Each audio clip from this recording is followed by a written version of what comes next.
Narito na naman tayo para sa isang napaka-sweet at nakakakilig na love story nila Kalingap Edu at Ate Viancy. Ulat mo ay aking makilala at kung ano ako'y Para sa pagpapatuloy ng ating love story ay dito na nga mapubunyag ang mga nangyari sa kanilang date sa tabing dagat.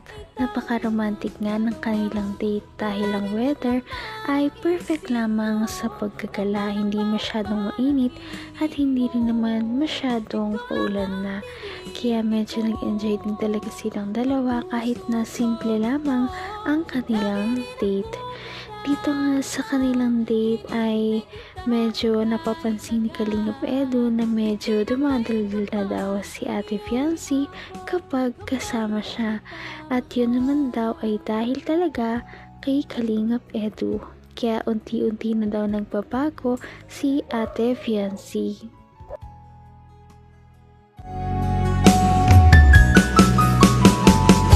ang nais ko lang. Nandun po kami. Pag nandun kayo? Hindi, no? Mas madaldal ka ngayon. Bakit? Bakit mas madaldal ka ngayon?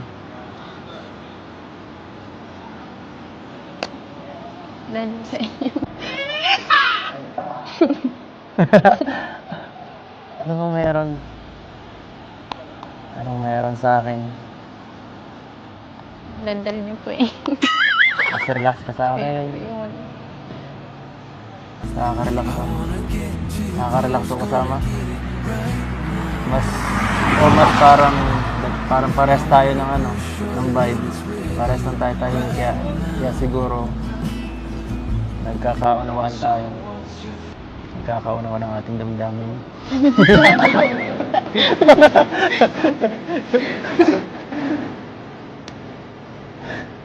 Sira ka naman, oh. Ano ba yan, si?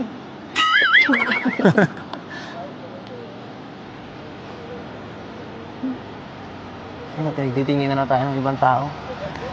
Ano kang ginagawa nito? Nag-uusap naman. Inggit yan. Kasi may makasama akong maganda. Yung pagkabulero niyo po. Ano? Kung ano ako'y tanggap mo na, hindi ka rin nag-alala. Sana nga ay patuloy na lang talaga ang pagbabago ni Ate Viancy.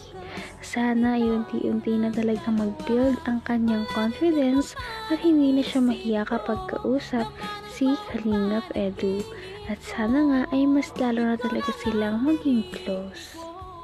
Yung pagkabulero niyo po. Ano? Bulero po kayo masyado. Bolero? Sinasabi ko lang nakikita ko. Hindi ako sinungaling, no? Hindi ako ganun pinalaki. Sana ako dito. Nakabusa na ako dito.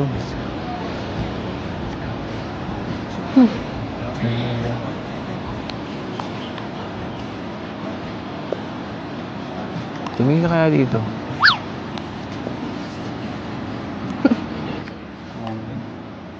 Di mo kayang tagalan? Napasiyap lang. Ano? Kaso. Di mo kayang tagalan. Hindi ko na po tayo tagalan. Sige. Di mo kayang tagalan.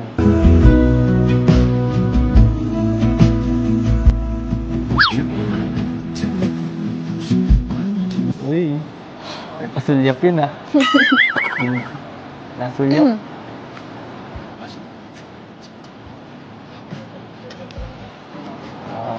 Salamat sa time, ah. Salamat dahil pumunta ka. Nagbigay ka ng oras. Naman ang bawat panaginip ko, ikaw lang ang Hindi rin naman maitatanggi ni Ate Fiancé na parang gusto niya rin talaga nakasama si Kalingap Edu. Kaya naman nag-enjoy din talaga siya sa kanilang mga date kahit na pasimple-simple lamang at hindi masyadong magkarbo ang kanilang mga date sa ngayon. Welcome po. Hmm? Thank you din po. Kasi Ganda. dito po para pong nakakapagpahinga na din po. Di ka nakakapagpahinga ng ganito. Doon po sa bahay, nagtitinda po kasi kami ay. Kaya, parang mas busy kasi mo lang nagkatindahan ka. Opo. Kaya, kailangan mo rin ito. Kailangan mo minsan-minsan. Thank you din po. Ang ganda rin po pala pag ganito. Ang ganda rin po pag ganito. Magandang Opo. bonding. Nakakausap ko po kayo. Nag-share po kayo ng tungkol sa inyo. Mas nakikilala ko po kayo. Akala ko po kasi noon sobrang tahimik niyo po. Tsaka Hindi naman, kaya lang, siyempre, medyo pili lang siguro ng konti ang mga taong pinag-openan ko. Kaya, yan, ikaw, medyo feel ko ang vibe mo. Magaan ang pakiramdam ko sa'yo. Magaan. Sana okay lang sa'yo. Hanggang wakas ay tayo ng dalawa. Palagi kang naman ang isip. Maganda talaga na sa mga ganitong pagdidate ay mas nakikilala talaga nila ang isa't isa. Na sa ganon ay mas maging magkakakilala na sila at mas maging close na rin sila sa future. Kaya naman sana nga ay patuloy pa rin ang kanilang pagdidate at hindi na ito matapos hanggang sa magka-develop na talaga silang dalawa. Okay lang sa'yo. Nag-share ako paminsan-minsan at minsan puro kalokohan. Minsan, sweet naman. pinapasaya niyo po. Pero, always, totoo.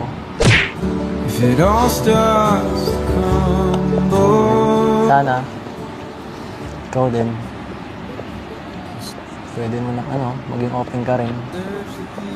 Willing naman ako makinig. Nandito lang ako. Kung gusto mong, may makausap ka paminsan-minsan, kapag pagod ka, medyo may nangyaring, mabigat na, na problema or isipin, pwede ka naman tumawag. Kung gusto mo nga, puntahan pa kita dun . Sa inyo, kahit malayo yun. Malayo po na. Okay lang. Thank you po. Walang, hindi mo na kailangan ipasalamat yun. Kasi, friends naman tayo.